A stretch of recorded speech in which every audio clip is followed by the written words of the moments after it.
All right, so this is the continuation of our volumes. We did prisms, cylinders, pyramids, cones. I don't think we did a sphere, but you've done spheres before. So now we're going to look at a few composite figures, okay? So trying to find the volume of this shape. And this is going to be done by adding the two shapes together, or really three shapes. When I look at this, I see a rectangular prism in the middle, and then I see a half of a cylinder and another half of a cylinder. So you could think of this as being three shapes, or really, if these cylinders at the ends are basically the same size, so I think you put it together and you have one cylinder. So to do our prism in the middle, the rectangular prism, for a rectangle, I can select any base I want. So if I select this base right here, right, that could be the base because there is a parallel incongruent base right there, right? So I can find the area of this middle shape, that guy right there.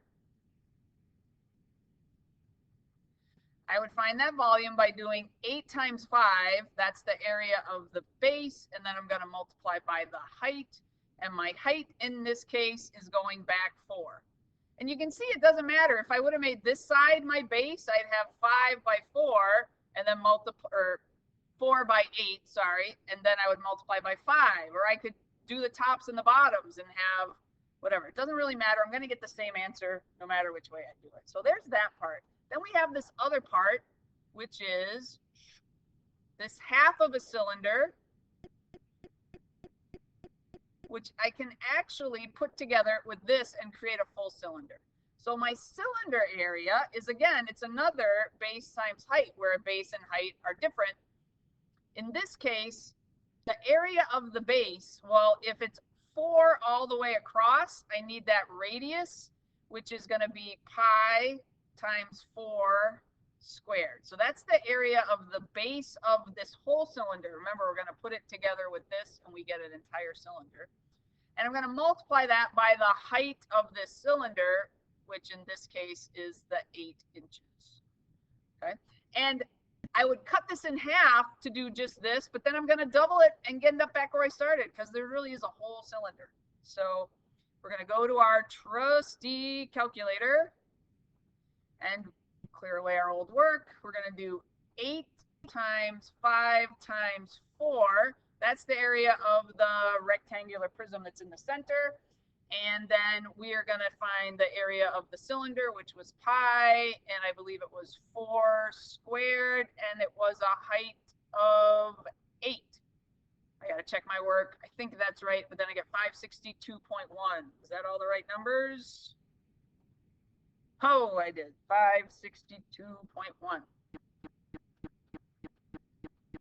And again, when we're multiplying inches by inches by inches, we are going to get cubic inches or inches cubed. Okay. So there's one. So for this, you should pause the video. You should always really try these on your own. Can you do it on your own without me talking? Then you can just skip ahead to where I show you the answer. And if you're right, good. You don't have to listen to me talk. Maybe you want to listen to me talk. It's up to you. All right, so we have this box. It's 18, ooh, that's right here, by 9 by 15. See, there it is. If I hadn't given you a picture, you should be able to draw that picture. So we have this box, and inside are 2 cylindrical candles. Each candle has a diameter of 9 centimeters and a height of 15 centimeters. So the candles in the box are the same height, which is good. It just fits in there perfectly.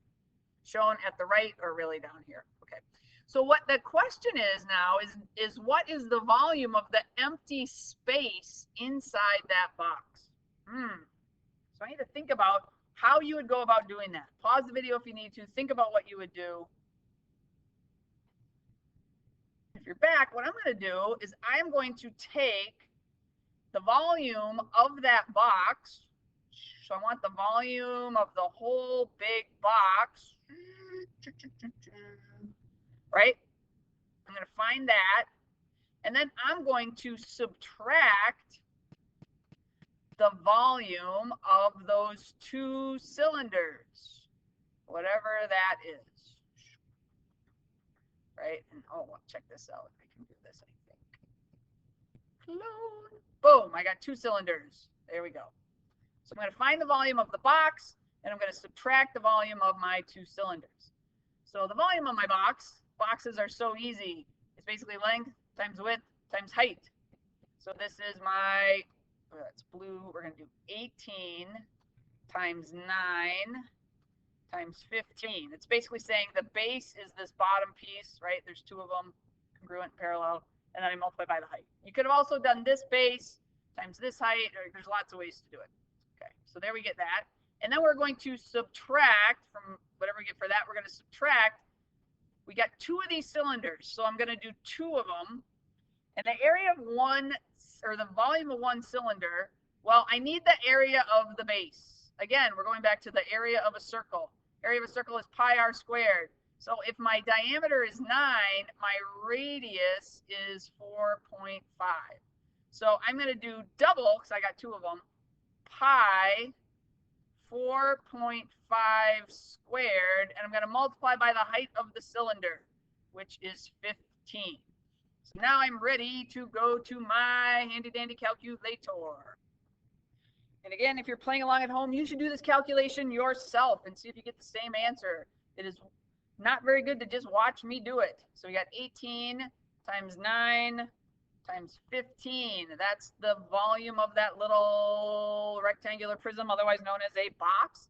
And then I have 2 cylinders, and the cylinder has a base of pi r 4.5 squared, pi r squared, and then we're going to multiply that by the height of that cylinder, which is 15. Oh, and there we go. We get 521.48. 521.48. So this has a volume of 521.48. And in this case, again, centimeters, centimeters, centimeters. Clearly, people like to measure in centimeters. Metric is way better than other ones. Okay, so that's a composite shape. I think I got one more before I let you loose on your practice problems. Holy moly. Okay, so this one right here, my challenge to you is to think of one way to do it, and then can you think of another way to do it? And can you think of another way to do it? My guess is there are lots of different ways to figure out this volume. And a true mathematician would be interested in finding more than just one way. Okay. So I might do 1 or 2. So one way to think of it is to just break it into pieces, right? So one way to think of it, I can think of this as like 3 pieces. So there's this prism, there's this little one, shorty one, and then there's this one. And I think that it looks like these 2 here are exactly the same. So this wouldn't be a bad way to find this volume. And the thing is, when you do the volume different ways, you should always get the same answer. If you don't, you made a mistake.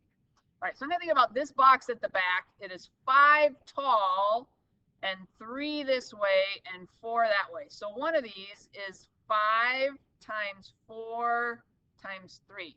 You can think of it as, here's my base, 4 times 3, and then 5 tall. And I have 2 of those. So because there's another one over here, it's 4 right here by 3 by 5. So there are 2 of these. And then I'm going to add this little one in the middle. I think I have to do a little bit of math. So this whole thing is 5 tall, and this is 3. That makes this part 2. And if this whole side is 8, and this is 3, and this is 3, this is also a little 2. So then this would be 3, and this would be 3, which makes sense. And we know we go back, so here to here is the same as this 4. So that little shape right there looks sort of like this. And we go back 4. Right? That's this guy right there is this guy right here. So it's 2 by 2 by 4. So I can add that to the 2 by 2 base, and then that would be 4 tall. And I can go do my math. Right? 2, 5, 4, 3.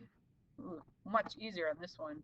2 times 5 times 4 times 3 plus we had a 2 times 2 times, I think, 4 deep. and I get 136.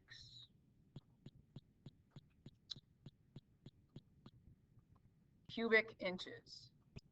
Now, another way to think of this is if you think about that subtracting way, okay? So you can think about this big, huge, like the whole thing, which would be 5 by 4 by 8. That's like the whole enchilada with the open space in it. So I got that whole shape. And then I want to subtract this. This right here, again, this is 2, and this is 3, and this is 4. So I have this sort of rectangle of air that I'm going to subtract out, which is 2 times 3 times 4. And I should get my same answer. Let's see. I hope. Gotta go to Desmos. Clear it away. So we had 5 times 4 times 8, and we're going to subtract the area, the airy part, 2 times 3 times 4, 136. Woo! Same answer. Yes. Should. And there's other ways you could break that up into pieces. What matters is that you are able to do it. So hopefully now you have a little better idea of how to do some of those composite figures. Sometimes you add pieces together, right? Like this one, we added this volume to this. Sometimes you find one volume and subtract some other volumes. There's all different ways to do composite figures. Hopefully you are prepared now for our test. Buena suerte. Good luck.